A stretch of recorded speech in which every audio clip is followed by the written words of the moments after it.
आज हम लोग भविष्य मलिका के बारे में बात करता है, लेकिन आप लोगों से अनुरोध है कि चैनल को लाइक और सब्सक्राइब करें।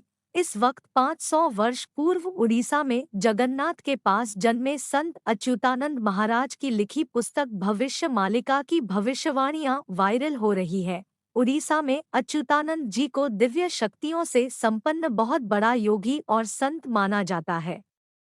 उन्होंने ये भविष्यवाणियां ताड़ के पत्रों पर लिखी थी। वर्तमान में उनकी लिखी भविष्यवाणियां वायरल हो रही है। आओ जानते हैं कुछ खास भविष्यवाणियां। भविष्य मलिका भविष्यवाणियां के मुख्य बिंदु उनकी भविष्यवाणियों में कलयुग में अकाल, युद्ध, विस्फोट, भूचाल, महामारी के साथ ही देशों के भविष्य को लेकर भी भविष्यवाणियां हैं। उन्होंने भारत, अमेरिका और रूस को लेकर भी भविष्यवाणी की है।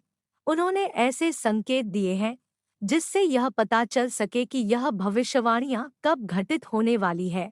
उन्होंने जगन्नाथ मंदिर से जुड़ी भविष्यवाणियों के आधार पर ही विश्व की घटनाओं का उल्लेख किया है। उन्होंने कलयुग के अंत और इस काल में घटने वाली घटनाओं का भी जिक्र किया है। भविष्य मलिका भविष्यवाणियां। यूरोप की लगभग सभी आबादी नष्ट हो जाएगी। कुछ समय के बाद अमेरिका पानी में डूब जाएगा। अंत में रूस सफलता प्राप्त करेगा। विजयी रूस को आगामी अवतार वश में करेगा। लोग कीट पतंगों की तरह मरेंगे और विश्व की जनसंख्या 64 करोड़ ही रह जाएगी। चीन तबाह हो जाएगा। रूस हिंदू राष्ट्र बन जाएगा। भारत का अंतिम राजा ऐसा होगा जिसकी कोई संतान नहीं होगी। वह एक योगी पुरुष होगा। भविष्य मालिका के अनुसार 2025 के बाद का समय एक विभीषिका के समान होगा। वही लोग बचेंगे तो सत्य और धर्म के मार्ग पर चलेंगे। भारत के संदर्भ में कन्नड़ में लिखी भविष्यवाणी के अनुवाद में यह कहा जाता है कि 6 और 7 का जोड़ 13 होता है और इसी में 13 और मिलाने से 26 अंक आता है। इसी 26 अंक के माध्यम से अच्युतानंद दास ने भारत पर होने वाले हमले के बारे में भविष्यवाणी की है। इस्लामिक देश हमला करेंगे और तबाही होगी। शनि जब मीन राशि में प्रवेश करेंगे तब भारत पर संकट के बादल छाएंगे। साल 2024 में शनि कुंभ से निकलकर मीन राशि में जाने वाले हैं। शनि के मीन में जाने से वह वहां 2.5 वर्ष तक रहेगा। भविष्यवाणी के अनुसार एक संत के हाथों में होगी देश की बागडोर जो अविवाहित होगा। भारत पर चीन और मुसलमान मिलकर आक्रमण करेंगे। इसी भविष्यवाणी के संदर्भ में कहा जाता है कि यदि भारत पर कोई हमला होता है तो उस समय देश की बागडोर नरेंद्र मोदी या योगी आदित्यनाथ के हाथों में होगी। जगन्नाथपुरी को जोड़ने वाले एक राष्ट्रीय मार्ग का निर्माण होगा। उड़ीसा का अंतिम राजा एक बालक वृद्ध होगा, यानी बाल बुद्धि होगा।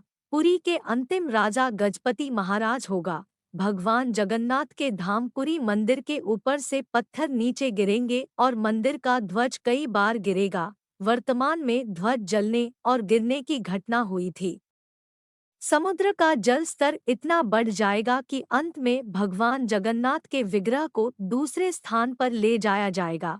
इस दौरान प्राकृतिक आपदा के चलते भारतवर्ष में नीलांचल समुद्र के गर्भ में विलीन हो जाएगा। बुजुर्गों और शिक्षकों को निरादर होगा, वहीं पाखंडी लोग धर्मगुरु बनकर लोगों को छलेंगे।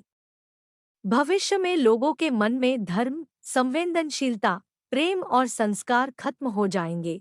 नेक और धार्मिक भक्तों का मजाक उड़ाया जाएगा। धीरे धीरे आस्तिकों की संख्या घटेगी और यह दुनिया आस्तिकों और नास्तिकों के बीच विभाजित हो जाएगी। इंसान व्यभिचारी हो जाएंगे। पुरुष का पुरुष से और महिला का महिला से अप्राकृतिक संबंध बनेगा। इंसान के घर पर जानवरों का हमला होगा। आए दिन इंसान और जानवरों में भिन्न होते हुए देखेंगे। प्राकृतिक आपदाएं तबाही मचाएगी। विचित्र महामारी और बीमारियां से जनता त्रस्त रहेगी। हवाएं लोगों को बहुत परेशान करेगी। महंगाई इतनी बढ़ जाएगी कि जनता सड़क पर आंदोलन करेंगे। वर्तमान में यही सब कुछ हो रहा है। कलयुग के अंत के समय जीवन देने वाला सूर्य जीवन लेने वाला बन जाएगा। महागुप्त पद्म कल्प के अनुसार भगवान जगन्नाथ अपने हाथ में 12 हाथ की खड्ग लेकर पूरी धरती पर भ्रमण करके समस्त मलेच्छ लोगों को संहार करेंगे। जब सभी का सहार हो जाएगा तभी कलयुग का अंत हो जाएगा। भगवान कल्कि संभल ग्राम में होगा। संभल ग्राम उत्तर प्रदेश में भी है और उड़ीसा में ही है। कल्कि भगवान का नाम चक्रमणि या चक्रधर होगा।